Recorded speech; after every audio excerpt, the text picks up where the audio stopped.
merci pour l'invitation à l'association culturelle franco-argentine. Donc on m'a demandé de présenter mon voyage et l'Argentine en faisant des ponts avec la France autant que possible forcément. Donc j'ai intitulé cette présentation Argentine, terre de contraste, puisque l'Argentine présente tous les climats, tous les paysages et aussi beaucoup de cultures différentes. Voilà, je me présente, donc moi c'est Samuel et en fait je reviens d'un voyage de 3 ans en Amérique du Sud. Donc ici sur la carte, vous avez tous les petits points où je me suis arrêté, où j'ai dormi, donc en moyenne tous les 2-3 jours je changeais d'endroit. Et donc j'ai fait plus de 40 000 km en autostop. Donc c'est un autre... rien à voir avec ce qu'on a vu sur le film d'avant. Alors vous regarderez sur la carte, il y a une province d'Argentine que je n'ai pas eu la chance de traverser, c'est celle de la Pampa, malheureusement. Mais toutes les autres j'ai pu connaître un minimum, et donc je vais essayer de le présenter dans cet exposé.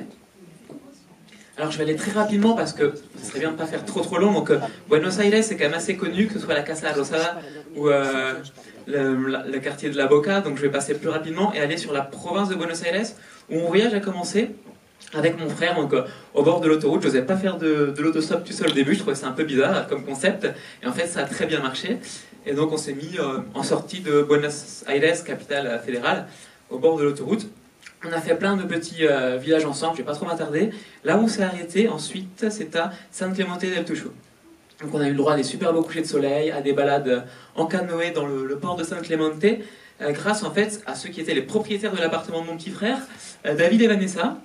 Et c'est là aussi à San Clemente del Tucho qu'on s'est séparés et où j'ai continué le voyage en solo. Donc voilà, avec un look qui fait qu'on se distingue assez facilement des vacanciers, puisque quand j'ai commencé mon voyage, c'était les vacances d'été, donc tout le monde était sur les plages à en profiter. Donc j'ai pu voir plein de stations balnéaires, assez petites, avec des gens très sympathiques qui m'offraient le maté et me parlaient de l'Argentine. Puis je suis arrivé sur un mastodonte qui s'appelle Mar del Plata, où en été c'est vraiment bondé, avec les tentes, les... Alors, je sais pas si on voit bien, mais derrière il y a aussi des grandes constructions en béton qui sont numérotées. Ça m'a impressionné par la grandeur. Et je le mettrais bien en parallèle aussi avec l'intérieur des terres de la province de Buenos Aires, où c'est des cultures gigantesques aussi. Donc là, c'est la première différence que j'ai sentie au début de mon voyage dans le paysage. En fait, c'est vraiment la démesure. Il n'y a pas que la cordillère qu'on a vu dans le film précédent, il y a beaucoup de paysages en Argentine, et à Buenos Aires et la Pampa, il y a beaucoup de cultures. Et en France, je conçois difficilement qu'on puisse faire 200 ou 300 km et ne pas rencontrer une seule habitation. En Argentine, c'est possible, voilà, avec des champs à perte de vue. Et donc ensuite, je vais parler de l'hospitalité des gens. Donc la première expérience que j'ai eue chez l'habitant, c'était avec Alfredo. Je m'en souviens encore, c'était par une application qui s'appelle Couchsurfing en fait, qui met en relation des locaux et des voyageurs pour l'échange, le partage. Et j'avais contacté un jeune qui n'était pas en Argentine à ce moment-là, mais il m'a dit contacte mon père, c'est pas un souci, il passera te chercher. Donc il est passé me chercher, il était livreur, et le soir il m'a invité à manger chez lui, donc des pâtes et une quilmesse. Et cette application Couchsurfing fait que ce soir il y a un Argentin parmi nous aussi qui a vu l'événement, la tête de Ricardo Darín sur l'application et qui est venu. Voilà. Donc c'est très, très utile. Et la seconde fois où j'ai fait des Couchsurfing, je suis resté un peu plus longtemps que juste une nuit, je suis resté un week-end dans la maison de Julian et ses parents. Et la même chose, ils ont été super sympas. Ils m'ont emmené directement à une soirée où ils étaient invités. En fait, ils étaient invités à manger chez des amis. Et le lendemain, quand je me suis réveillé, il n'y avait personne dans la maison. Mais j'ai trouvé sur la table un petit mot qui dit « Bienvenido a nuestro hogar en Punta Alta », c'est-à-dire « Bienvenue dans notre maison », puis le petit déjeuner. Donc c'était juste, voilà, on peut souligner du coup l'hospitalité. C'est comme chez toi, en fait. Tu es chez toi, on t'invite chez nous, mais tu te sens comme chez toi. C'était un peu ça l'idée, donc ça m'a beaucoup touché, parce que j'avais pas pu imaginer ça possible avant. Et en fait, il y a un grand échange, et c'est vraiment ça qui a fait la richesse, le sel du voyage. C'est le partage, l'échange. Et c'était génial de pouvoir partager avec plein de personnes. Ah oui, si vous voulez intervenir, n'hésitez surtout pas. Je pense que sinon on en discutera après autour de spécialités argentines, mais c'est intéressant aussi d'être dans l'échange du coup. Donc j'en ai parlé, je ne sais pas si certains d'entre vous ont écouté l'émission du Carrousel Argentin lundi dernier, sinon elle repasse dimanche. Mais j'ai parlé de 2 filles que j'ai rencontrées aussi dans le tout début de mon voyage, qui venaient de Rosario et qui voyageaient en autostop. Donc elles faisaient l'autostop dans la même direction que moi. Donc finalement on a voyagé ensemble pendant 3 semaines. Et elles m'ont enseigné l'espagnol, on va dire, enfin l'argentin, parce qu'elles parlent très rapidement quand elles parlent entre elles, et il fallait que je m'accroche. Et elles avaient 2 mois de vacances, et donc elles ont choisi de voyager pareil, en autostop, un peu comme elle pouvait. Et donc c'est vraiment aussi une différence culturelle, j'ai l'impression, forte. C'est que là-bas, j'ai rencontré plein de gens pour qui c'était normal de voyager comme ça, quoi, avec pas grand-chose, ou des personnes aussi beaucoup dans l'art, les choses comme ça. Elle faisait du jonglage au feu rouge pour se faire un peu d'argent pour leur voyage. J'ai rencontré plein de voyageurs aussi qui font des pulseras, des bracelets, qui les vendent comme ça. Et moi, ça m'a beaucoup fait rigoler parce que j'aurais pas imaginé ça en fait avant de le voir. En France, je pense que si j'essaie de faire ça au feu rouge, il y a les militaires de l'opération Sentinelle qui viennent avec leurs armes et qui me disent de partir gentiment. Je sais pas. Non, mais là-bas, c'est vrai que ça s'est fait beaucoup en fait. Il y a beaucoup des artistes qui sont au feu rouge et qui se font de l'argent en faisant ça, en faisant. Il y a beaucoup de cirques, il y a aussi des chanteurs maintenant, donc c'est vrai que c'est quelque chose qu'on ne peut pas faire ici, c'est hors loi. Voilà. C'est pas possible. Bah, on en avait un peu parlé dans l'émission de radio, puis je reviendrai là-dessus plus tard dans l'exposé aussi, sur cette liberté qu'on peut ressentir parfois. Et elles m'ont accompagné jusqu'à un endroit qui s'appelle la péninsule Valdès. Donc là, c'est la première présentation touristique. C'est un endroit qui est magnifique, mais où j'ai aussi eu ma première expérience un peu bizarre, pour pas parler quand même que du formidable, en couchsurfing, où j'étais hébergé à Puerto Madryn, chez quelqu'un qui m'avait dit écoute, tu peux venir chez moi pour ce week-end. Donc j'y étais allé. En fait, je lui ai demandé mais pourquoi tu accueilles des gens, parce qu'il n'était pas très bavard. Et il me dit c'est parce que ma mère est morte il n'y a pas longtemps et je ne pouvais pas rester tout seul. Mon psychiatre m'a dit que ça pouvait être une bonne idée effectivement de faire du couchsurfing, mais que ça le surprenait parce que je suis pas quelqu'un de sociable. Bon, d'accord. Et il m'a dit j'ai pas d'amis ici, mais toi tu seras mon ami. Et comme je t'héberge, tu vas faire les courses, la cuisine et le ménage. Donc c'était un peu particulier comme notion d'échange, mais il m'a aussi donné beaucoup de peine. Et finalement, on a passé quand même un bon week-end. On a essayé de... mais c'était un peu particulier. Enfin, j'en reviens aux belles choses quand même. La péninsule Valdès qui est magnifique vraiment. Des paysages très, très arides, découpés, avec une faune et une flore aussi. Là, il y a des loups de mer, un manchot de Magellan, un tatou. Voilà, donc c'est à la fois beau au niveau du paysage et aussi la faune. J'ai trouvé ça génial. Et en repartant, j'ai commencé à faire de l'autostop. Et à un moment, un camion m'a déposé au bord de la route. À une intersection, il restait sur la route principale. Et là, sans faire d'autostop, une voiture s'arrête parce que du coup, il devine que je continue pas sur la grande route, que je prends la bifurcation. Et lui aussi, c'était... Voilà, du coup, cet homme, Daniel, qui voulait aller en fait, il avait un week-end et il voulait prendre des photos et explorer la Ruta Una qui longe en fait la côte atlantique. C'est pas le chemin le plus court pour aller vers le sud, mais c'est aussi magnifique. Encore une fois, il y a des réserves naturelles merveilleuses où on peut voir au Cabo dos Bayas par exemple beaucoup de manchots. Et j'en viens donc à un personnage qui va être aussi sur les présentations, qui se trouve en bas à droite du coup. C'est un ornithorynque en peluche que m'avait donné mon petit frère, et bon, il sera sur les photos, puisque plutôt que de prendre des selfies, j'aimais bien le mettre en scène et envoyer les photos aux proches, aux amis. Bref. Donc après, j'ai continué vers le sud, donc là, on est vraiment à la Patagonie, Puerto San Julián, Piedra Buena, avec des très beaux paysages, puisque l'eau est turquoise parce qu'elle vient des glaciers que je vais vous présenter par la suite. Et à Piedra Buena, voilà, une autre occasion d'échange culturel, puisque le Père Noël est tiré par des guanacos. Donc moi au début ça m'a choqué, en mode mais pourquoi il est tiré par des guanacos, c'est pas normal. Et en fait, en prenant un peu de recul, je me suis rendu compte que ce qui était pas normal, surtout en Argentine, c'est que le Père Noël il soit vêtu d'une grosse veste fourrée, alors que dans l'hémisphère sud et en Argentine, à Noël, en décembre, c'est en plein été, et les gens vont à la plage. Et ça c'est quelque chose dont j'avais pas conscience avant de voyager. Et voilà, j'ai juste trouvé ça génial. En fait, le voyage, c'est aussi une ouverture d'esprit. Ça permet d'avoir une vision plus large, en ayant d'autres points de vue, et pas juste une seule histoire, on va dire. Et ça m'a aussi choqué parce qu'ils ont abordé un autre point avec moi quand on a un peu parlé de vision, parce qu'en général, eux connaissent mieux quelque part notre culture que ce qu'on connaît d'eux. Moi, je connaissais pas grand-chose, honnêtement. Un peu honte de le reconnaître aujourd'hui, mais de l'Amérique du Sud avant d'y aller, de leur culture. Et ils m'ont dit aussi, certains m'ont fait réfléchir, ils m'ont dit, on dit que Christophe Colomb a découvert l'Amérique, mais elle existait déjà avant, et pour nous, c'était le début du génocide. Il y en a qui m'ont dit ça même. Donc, ça fait réfléchir après. C'est intéressant d'avoir c'est aussi la chance du voyage, d'avoir une richesse de points de vue, et d'aller un peu plus loin dans ces visions, parce que moi j'ai commencé mon voyage avec ce panneau qui disait un peu plus au sud, et j'avais dessiné un grand soleil, et pourtant je savais que j'allais à Ushuaia, mais je n'en ai pas pris conscience. Tous les gens étaient choqués en mode mais pourquoi tu as mis un soleil si tu vas au sud? Pour nous le sud c'est le froid, c'est l'extrême, c'est l'Antarctique. Donc c'était bon, ça m'a remis aussi ça m'a fait voir les choses différemment. Et une fois arrivé à Ushuaia, voilà, je vais pas trop m'étendre sur Ushuaia, c'est très touristique, mais c'est très joli quand même. Il y a des paysages magnifiques. Et donc là, je suis avec Raniel, quelqu'un d'Ushuaia, à partager un maté auprès de Glacial Martial. Bon. Pour ceux qui ont écouté l'émission de radio, en gros, c'est chez eux que j'ai été après l'attaque des renards. Et donc boire un maté chaud et manger des biscuits, c'était super. Ça changeait de la diète du régime forcé. Donc en remontant un peu plus au nord, un autre site incontournable, c'est le glacier Perito Moreno. Je parlais de glacier, donc c'est de là que vient l'eau turquoise de Piedra Buena. C'est un site magnifique, malheureusement il est très touristique et on est cantonné à des passerelles. Bon, c'est quand même juste incroyable quand même. Mais le site que j'ai préféré en Patagonie, c'est El Chalten. C'est la capitale nationale du trekking en Argentine. Et donc j'y étais en plus en plein automne. Donc les couleurs étaient vraiment magnifiques et j'ai pu m'éclater à faire des photos. Donc là on a le Fitzroy. Et sur ce slide-ci, on a les photos de Torres, c'est un autre massif, au coucher de soleil, en plein jour et au lever de soleil. Voilà. Donc j'espère que ça pourra donner envie à certains d'y aller. Vraiment, voilà, il y a des vues magnifiques comme ça.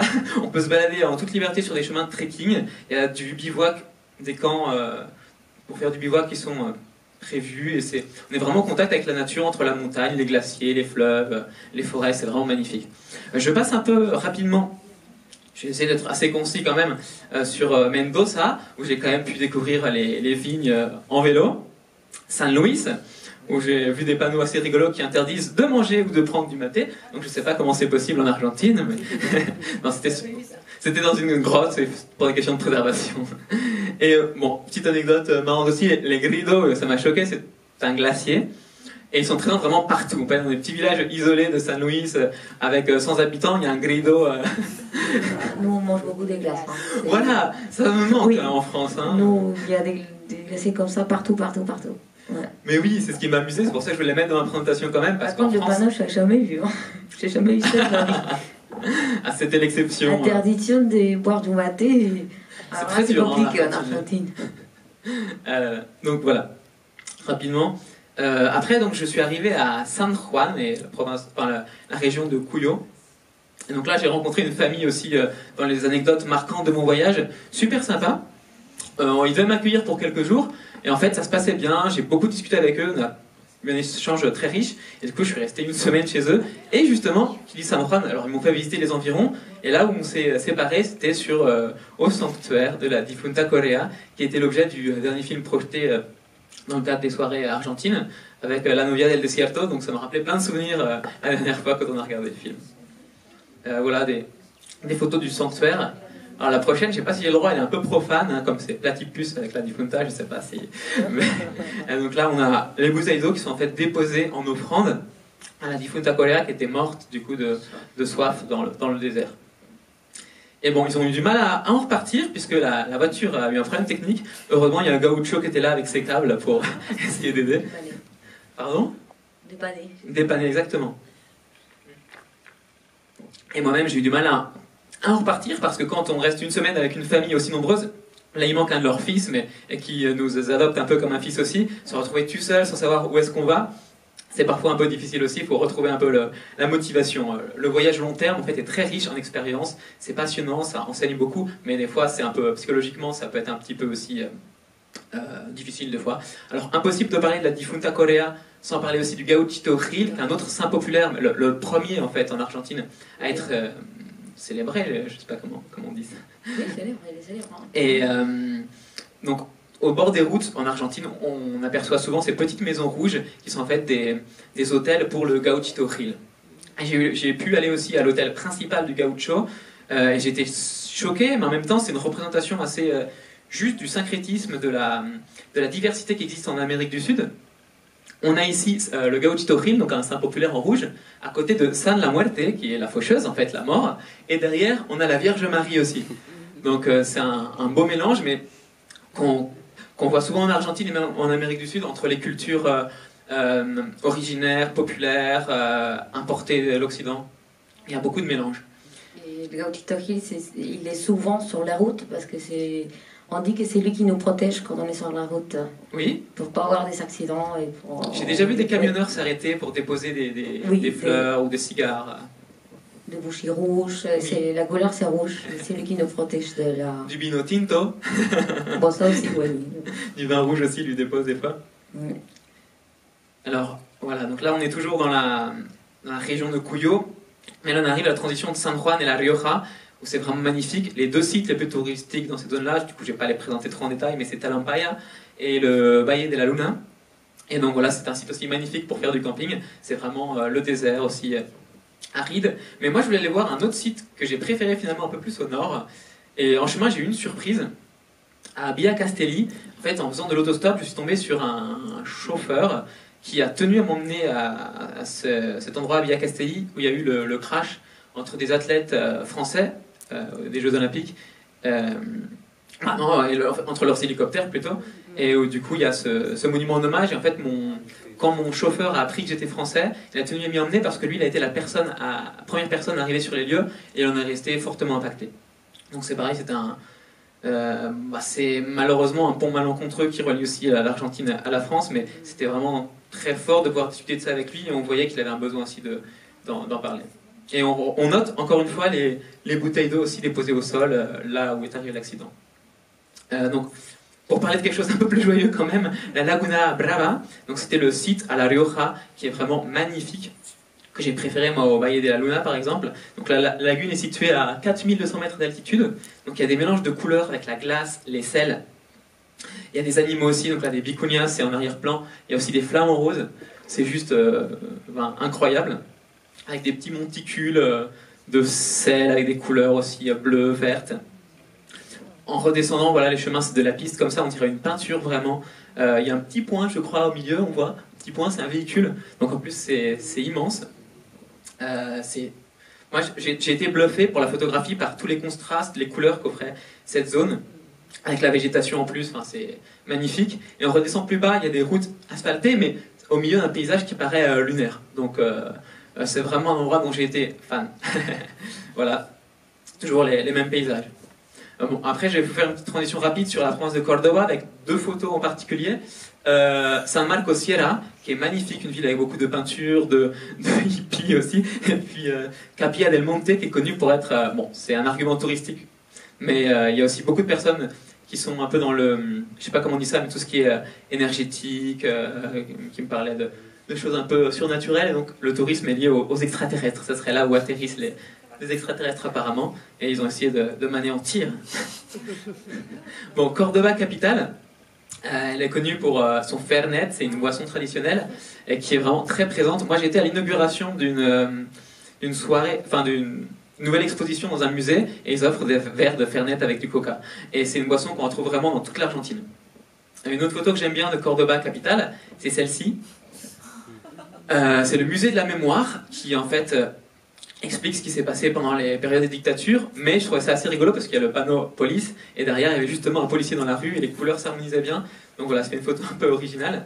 Et surtout, Cordoba, j'y étais pendant un phénomène, une manifestation qui s'appelle Ni Una Menos, c'était je crois la première édition, en 2015, et donc c'est un rassemblement féministe très très important.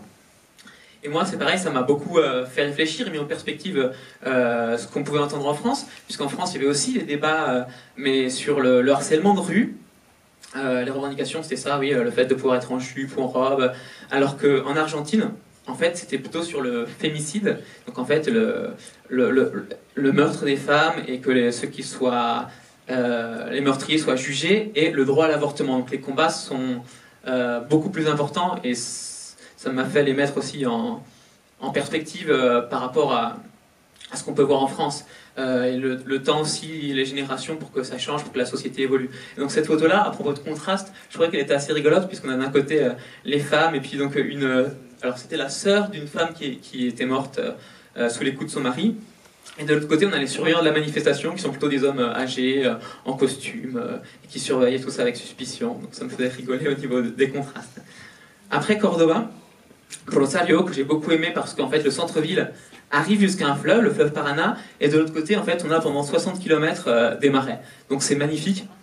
Et ça me permet d'aborder un autre thème qu'on a abordé lundi dernier aussi dans l'émission de radio, qui est le côté national. À Rosario, il y a le Monumento a la Bandera, donc c'est le monument pour le drapeau argentin, puisqu'il aurait été conçu à Rosario. Alors ça c'est pas à Rosario, mais je pense que c'est un monument qui s'en inspirait. Et dans tous les villages, en général, on a des monuments aussi aux couleurs de l'Argentine. On observe au bord des routes des panneaux comme ça, qui dit que la nation croît. Parfois même, donc là c'est présidence de la nation, parfois on a aussi le nom des gouverneurs, des hommes politiques. Alors ça c'est quelque chose que j'imagine pas du tout en France, typiquement un panneau qui dit ici, grâce à Emmanuel Macron, la France avance, une fois qu'on est président en général c'est plus tranquille. Et au niveau des couleurs aussi, du drapeau, voilà pour la fête nationale, le vêtement d'une petite fille, donc aux couleurs du pays. En France le 14 juillet on n'a pas de défilé des écoles ou de tenues comme ça. Alors là, c'est un cas particulier aussi, je ne vais pas trop m'attarder dessus, mais c'est très fort en Argentine, la guerre des Malwines, avec un mémorial et puis le drapeau argentin. Et puis là, vous avez un héros national avec San Martín, qui semble vouloir, sur cette photo, aller décrocher la lune. Mais c'est vraiment quelque chose de très présent dans tous les villages argentins. Il y a une place avec un héros national et un drapeau. Et ça contraste beaucoup avec la France, parce que je pense qu'en France, si vous mettez une statue de Jeanne d'Arc puis le drapeau français, ça va faire extrême droite tout de suite. Alors que là-bas, c'est pas du tout le cas, c'est plutôt ce que disait... Daniel, il me semble, dans une émission de radio aussi, quelque chose de plutôt à gauche, pour montrer qu'on a sa vraie identité, sa vraie indépendance, et même certains récupèrent du coup des discours sur la lutte contre, on l'a vu dans le film, hein, l'impérialisme américain, ou des choses comme ça. Et donc c'est plutôt pour la fierté nationale de gauche parfois. Donc là c'était Rosario. J'enchaîne, sinon ça va être très long. Là on a Misiones. Donc Misiones, encore une fois, un contraste de paysage, avec une terre colorée, rouge, beaucoup de végétation, c'est un climat subtropical, là du coup ça n'a plus rien à voir avec les déserts qu'on voyait au début. Et cette végétation permet de faire la yerba mate, qui est le grand classique argentin en boisson. À côté vous avez un araucaria qui s'observe que dans cette région-là aussi, il me semble. Et donc à Misiones, j'ai pu visiter justement des sites de production de yerba mate, qui est vraiment la boisson nationale. Je ne sais pas si avant ou après le Fernet, je pense avant. Oui, c'est avant. Et vous avez aussi les missions jésuites. À Misiones, c'est de là que vient le nom de cette province d'Argentine, qui sont magnifiques et qui se visitent. Et moi j'étais très surpris aussi de voir ça. Donc ça c'était le soir, je cherchais un endroit où camper, et je voyais que juste à côté des missions, il y avait un champ, et qu'ils avaient mis, pour défricher, ils avaient mis le feu aux friches. Alors du coup je me suis dit, si on peut y mettre le feu, on peut sûrement y mettre sa tente aussi. Donc j'avais un super site de camping à côté d'un patrimoine mondial de l'UNESCO. Et ça c'est pareil, ça m'a fait mettre en perspective. Donc c'est ce j'ai commencé à aborder tout à l'heure avec les filles qui voyageaient, qui faisaient de l'art au feu rouge.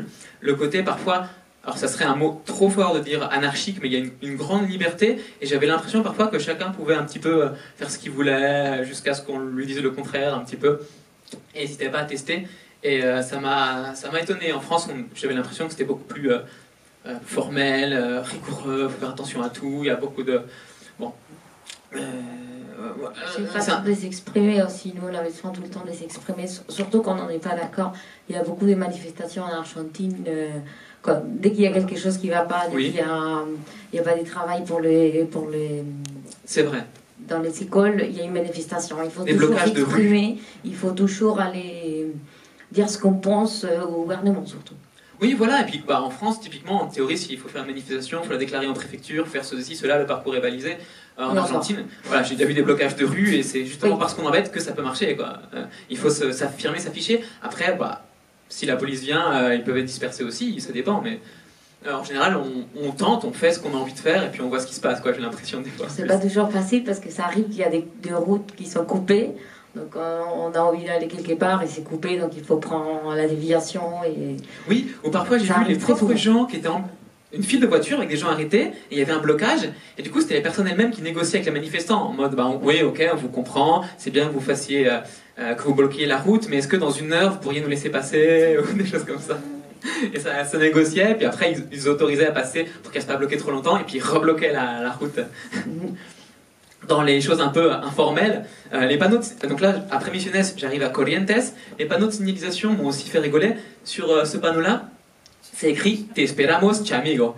Donc en gros, c'est « on t'attend, mon ami, quoi. Et en France, même si des fois c'est écrit quand même, ce serait sympa de revenir nous visiter. Déjà, on vous voit. Après, c'est avec toutes nos salutations les plus respectueuses. On est très... et là, pas du tout. Et on a aussi, sur le panneau d'à côté, Buen viaje, Dios los bendiga. Que Dieu vous bénisse. Donc, sur les panneaux de signalisation routière. Et donc là, je suis sur Chaco et Formosa. Et dans la différence culturelle, c'est quelque chose de très fort aussi. La religion, le pape est argentin, alors c'est une fierté aussi nationale. Mais donc là, un panneau à Formosa que la direction provinciale avait pour dire que, en gros, la religion où le pape pouvait vous abrazo, prendre dans ses bras, pour ne pas que vous tombiez dans l'enfer des drogues. Voilà, et Corrientes et Formosa, ça m'a beaucoup marqué parce que c'était encore un univers différent où on boit on boit aussi du maté, mais on boit aussi le tereré, c'est une sorte de maté froid. On y parle aussi le guarani, donc ça m'a beaucoup fait penser au Paraguay en fait là-bas. Les gens sont super hospitaliers. Donc là, c'est des gens qui m'avaient pris un autostop, qui voulaient aller pêcher dans le Rio et qui avaient organisé finalement un asado, donc en fait des grillades de leurs poissons puis de choripan sous un pont. Et j'ai eu l'impression que les gens... Alors c'est la première fois que j'ai été pris aussi en autostop par une charrette. Enfin là c'était une amie, mais on était avec lui. Et j'ai eu l'impression que des fois, les personnes étaient très simples, mais étaient très généreuses. Et étaient dans l'échange, du coup, ils n'avaient pas peur de venir parler. Donc, déjà que c'est pas trop le cas en Argentine en général. Et à Corrientes ou Formosa, j'ai ressenti de manière encore plus puissante, il y avait toujours un endroit pour poser sa tente, pour prendre une douche d'eau froide, parce qu'il fait très chaud là-bas. Mais il n'y avait jamais de problème. Et c'est une zone aussi qui est réputée au niveau paysage pour ses marais. C'est la deuxième plus grande zone marécageuse au monde, il me semble, après le Pantanal. Et donc il y a les Esteros de Libera qui sont très connus. Et c'est magnifique. Enfin, moi j'ai adoré les paysages aussi qui sont tout autres. On les aime moins la nuit tombée parce qu'il y a beaucoup de moustiques, mais en journée c'est génial. Il y a plein d'autres animaux fantastiques, comme le carpincho, qui est présent jusqu'à la signalisation dans les parcs. Et c'est le plus grand rongeur au monde. C'est comme un hamster en fait gigantesque. C'est trop mignon. Moi j'ai beaucoup aimé. Il y a aussi beaucoup, je vais pas m'attarder, mais il y a beaucoup d'oiseaux aussi. Et voilà. J'ai adoré cette zone-là. Après, c'est assez rapide, le Chaco. Dans la capitale du Chaco, Resistencia, il y a beaucoup de sculptures. Donc c'est assez intéressant, c'est une ville très artistique aussi, où il y a des sculptures, je crois qu'il y en a 200, 300 dans la ville. Je vous en parlerai après, mais j'ai un site web sur lequel j'ai justement fait un article sur ces sculptures, parce que je trouvais ça formidable. Et à Machagay, un petit village du Chaco, je devais aller en couchsurfing aussi, c'est des gens qui m'ont dit, tu peux rester 2 jours, parce qu'après, samedi, il y a un anniversaire, il y a la famille qui vient, on n'aura plus de place. Et finalement, ça s'est bien passé, ils m'ont dit, non, mais reste à l'anniversaire. Donc voilà, les grands repas de famille. Pour un anniversaire, ce qui est typique là-bas, évidemment, c'est l'asado, la grillade, le barbecue argentin. Que moi, j'avais jamais vu en France, des pièces de viande comme ça, alors je suis peut-être trop citadin, mais c'était assez incroyable et c'est très typique de se retrouver en famille les dimanches autour d'un asado en Argentine, quoi. Et là, c'était un anniversaire. Et autre petite réflexion, du coup, liée à l'anniversaire, du coup, sur les différences entre la France et l'Argentine et ce côté un peu informel ou proche. Voilà, c'est que là, sur le gâteau, c'est écrit negro, ça veut dire noir. Et en fait, c'est le surnom de la personne qui fête. C'est un surnom classique en Argentine des personnes. Moi, ça m'est arrivé plein de fois dans la rue qu'on me dise hey, flaco ou gordo. Bon, gordo, pas trop à moi, mais c'est une autre manière d'appeler les gens. Donc, ça veut dire en gros, flaco c'est maigre et gordo c'est gros. En France, je pense que si dans la rue vous voyez quelqu'un qui voulait attirer son attention, vous faites hey, le gros, je pense que ça se passe très mal. Mais là-bas, c'est normal parfois. Moi j'ai eu l'impression que cette informalité, c'est aussi dans le traitement avec les personnes finalement, qui en France pourrait être vu comme une marque d'irrespect. Le respect, c'est d'être très froid, très distant, très poli parfois. Là-bas non, au contraire, j'ai eu l'impression dans certains endroits, ce serait irrespectueux, au contraire, de ne pas s'intéresser à la personne et de ne pas lui demander ah bon, mais ça va bien, et la famille, t'as combien d'enfants, ah mince, et tu viens de te séparer, mais comment ça s'est passé, et d'aller dans la vie privée de la personne pour montrer qu'en fait elle a de l'intérêt à vos yeux. Enfin, j'ai ressenti ça parfois, je sais pas ce que vous en pensez. Mais... Ça fait comme ça, il y a quelque chose qu'on ne fait pas, c'est que vous voyez, on ne vous voit pas tout de suite quelqu'un, non, on tutoie direct. À quelqu'un qu'on ne connaît pas, on les tutoie direct. Et le contraire, en magasin, ils vont te tutoyer. Jamais se voyer. Et c'est le contraire, ça serait limite, je pense, mal vu. De vous voyer serait vu comme froid et pas une marque de respect. Ouais, ça serait de l'irrespect, au contraire. Donc voilà. Alors, au Chaco, Je passe rapidement sur le Campo del Cielo, c'est un champ de météorites, mais si je voulais en parler très rapidement, c'est parce que j'ai beaucoup rigolé quand j'ai vu cet écran-là, où on explique aux Argentins la taille du météorite en hauteur de Tour Eiffel et poids de Tour Eiffel. Donc dans le côté aussi des différentes visions et de différentes histoires, ça m'a fait rigoler de voir qu'on reprend la Tour Eiffel en Argentine, alors qu'on ferait mieux de mettre l'obélisque de Buenos Aires. Ça parlerait peut-être plus aux Argentins, je sais pas. Mais en fait, la Tour Eiffel aussi, j'ai découvert que c'était un symbole à l'international. Moi, j'étais parti avec un drapeau français, même un drapeau breton, alors il m'a pas beaucoup servi là-bas. Mais en fait, non, plus que le drapeau français, c'est vraiment la Tour Eiffel qui symbolise la France à l'étranger, ou plutôt Paris, mais même des fois, la France est réduite à Paris et à l'étranger. Bon, il faut réexpliquer un peu les choses parfois. Voilà, c'est un des symboles forts de la France, avec le côté luxe, élégance, raffiné, qui est un autre cliché de la France, qui se conjugue pour moi très mal avec un autre cliché qu'ils avaient, c'était que les Français ne se lavaient pas et que les femmes ne s'épilaient pas. Voilà, donc je ne sais pas comment on peut être fin et raffiné sans se laver et sans s'épiler, mais ce sont des clichés communs et partout dans le monde. Là, c'est pas propre aux Argentins. Hein. Ça m'a surpris aussi de découvrir ça en voyageant. Après le Chaco, Santiago del Estero, où j'étais dans un endroit très sympathique qui s'appelle. J'essaie du coup de présenter juste un endroit par province, sinon on va jamais s'en sortir. Là, c'était la chacarera, une danse traditionnelle qui se danse justement avec les panuelos, des mouchoirs. Et ça, c'est un endroit, le patio del Indio Froiland, où tous les dimanches, ils font de la musique traditionnelle. Et donc, c'est un endroit très très populaire. Donc, on y trouve la nourriture traditionnelle, les asados, avec voilà, chivitos, choripan, de tout. Et c'est assez rigolo parce que c'est un endroit très traditionnel. C'est aussi un mélange. Voilà, le thème c'était l'Argentine, terre de contraste. Bah là, il y a aussi un contraste entre le traditionnel et la modernité, avec tout le monde qui sort son smartphone. Mais il y avait même une avance technologique. Moi, quand je suis arrivé en Argentine, les gens ne comprenaient pas. Je suis arrivé fin 2014 que je n'ai pas WhatsApp. Et je ne connaissais pas en fait avant d'arriver en Argentine WhatsApp. Parce que là-bas, tout le monde parle par WhatsApp. Voilà, c'est ça. C'est WhatsApp. Et les SMS, ça coûtait trop cher. C'est par rapport au forfait. Voilà, les SMS. C'est vraiment pas cher d'avoir un forfait à 10 € avec Internet. Là-bas, c'est trop cher. C'est ça. Mais donc, ils étaient surpris. Tu ne connais pas WhatsApp, mais. C'est économique. Voilà, c'est ça. Ouais. Tucumán, je passe très rapidement, mais c'est une ville aussi où j'ai vu beaucoup de contrastes. Après, c'est la plus petite province de l'Argentine. Mais moi, j'y ai vécu plein d'expériences, mais il y aurait trop à raconter. 3 ans de voyage, enfin, ou 8 mois en Argentine, j'ai du mal à le résumer en 20 minutes. Donc, je passe directement à Catamarca, où là, j'allais dans un petit village qui s'appelle Laguna Blanca, je crois, jusqu'à un autre qui s'appelait El Peñón. Et comme l'autostop n'avait pas marché du tout pendant une journée et qu'il faisait très moche, j'avais pris un bus. Et en fait, le bus, il était tellement moche que quand il voulait passer la chaîne de montagne, on s'est retrouvé bloqué par la neige. Ils ont essayé un peu de déneiger, mais au final, il n'y avait plus de visibilité à cause de la nuit. Et il tombait plus de neige que ce qu'ils ne pouvaient enlever. Donc le bus a été bloqué. Et moi, je me suis dit, bah, on va passer la nuit dans le bus, il faisait très froid. Et il y avait une petite, je crois, qui avait quelques mois, qui pleurait et tout ça. Et en fait, non, on a été sauvés par ce monsieur qui élève des vigognes. Alors là, c'était, je crois, à 3800 mètres d'altitude. Et il nous a accueillis avec un maté et un feu de cheminée. C'était une des meilleures choses qui nous sont arrivées pendant ce trajet aussi. Et le lendemain, le bus El Antofagasteño a pu repartir. La route était toujours assez enneigée, donc il a fallu la dégager. Mais ça offrait des paysages magnifiques. Tout ça pour arriver à Antofagasta de la Sierra, qui est un autre de mes endroits coup de cœur dans la... Alors c'est une zone géographique qu'on appelle la Puna, qui est située je crois entre 3500 et 4500 mètres d'altitude, et qui est aussi une zone volcanique là en l'occurrence. Donc les paysages étaient juste magnifiques, et c'est aussi les paysages que propose une destination au Chili qui s'appelle San Pedro de Atacama, parce que ça crée du coup des geysers, des lagunes colorées. Voilà. Mais moi j'ai préféré Catamarca parce que justement je trouvais que c'était pas juste un site touristique d'où il y a plein d'excursions qui partent. Alors quand on est pressé par le temps, on peut faire ça. Mais à Catamarca, c'était des petits villages où je pouvais justement être avec l'habitant, voir leurs traditions comme le tissage avec la laine des lamas. Enfin, bon, pour moi c'était formidable aussi de découvrir la vie quotidienne et les locaux. Et même si je voyais les choses de manière plus espacée entre une lagune colorée, un volcan, mais au final c'était plus de temps pour s'émerveiller aussi. Je passe à Salta.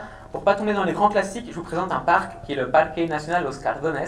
Donc là, c'était Los Cardones, voilà, c'est des grands cactus. C'était magnifique. Et moi, je me disais, c'était un peu isolé, comment je vais arriver à connaître ce parc en autostop, puisqu'il y a une grande route qui traverse, mais pour y rentrer, c'est pas évident. Et en faisant de l'autostop, j'ai rencontré une femme en fait, qui parlait français. Et sa petite à l'arrière, au début, elle demandait juste qu'au prochain village et c'est tout. Puis de fil en aiguille, elle m'a expliqué qu'elle était la femme du guardaparque, le garde-barque, et elle m'a invité à venir chez eux, en échange de galettes bretonnes, qu'on voit dans les assiettes. C'est de l'échange interculturel. Et donc j'ai pu connaître très bien le parc puisque j'étais dans la maison du guardaparque, et Platypus du coup a passé aussi son brevet de guardaparque. Et voilà une photo après de Salta capitale avec les gauchos qui faisaient une démonstration dans le centre-ville. J'aimais bien cette photo-là. Mais je ne veux pas trop m'attarder sur les endroits les plus touristiques qui encore une fois sont plus facilement... dont on entend plus facilement parler en général. Après, je vais vous parler de Salta et de Jujuy, où en fait, il y a les montagnes de couleurs. Alors là, une claque visuelle pour moi. Il y a plein de petits villages, mais voilà, l'ordre local, donc ça c'est à Jujuy. Il y a plein d'autres endroits, il y a Purmamarca, ils appellent ça la Paleta del Pintor, il y a plein d'endroits avec des montagnes colorées, mais celui-ci, c'est pas le plus accessible, mais c'est le plus magnifique pour moi. J'ai vraiment adoré, surtout qu'en chemin, il y avait aussi des guanacos qui, au coucher du soleil, donc voilà, c'était magique comme paysage. Et à Jujuy, donc encore d'autres paysages, là c'était beaucoup plus sec, là où j'étais, et d'autres cultures. Donc moi j'étais sur le tropique du Capricorne pour une fête qui s'appelle l'Inti Raymi. C'est une fête traditionnelle d'origine inca qui se célèbre à chaque solstice. Voilà, donc on voit aussi que les personnes sont très typées, c'est différent des populations qu'on trouve en Patagonie ou dans d'autres zones. Et donc ils célèbrent toute la nuit jusqu'à l'arrivée du soleil. Et c'est une culture tout autre, une culture andine qui se rapproche cette fois-ci plus de la Bolivie ou du Pérou. Mais qu'on trouve aussi en Argentine, c'est ça, en Argentine il y a de tout, j'ai l'impression, en paysage, en culture. Et donc là, cette photo-là aussi, bon, il y a Platypus qui s'amuse avec les objets rituels, mais là, il y a aussi alors je crois que c'est d'origine mapuche qu'elle est invitée et qui contraste avec le jeune qui semble la regarder étonné en survêtement. J'aime bien le contraste aussi de cette photo. Voilà pour une présentation de l'Argentine dans les grandes lignes. J'ai essayé de ne pas faire trop long, mais de présenter des choses un peu insolites, différentes ou culturelles, qui font le pont parfois entre l'Argentine et la France.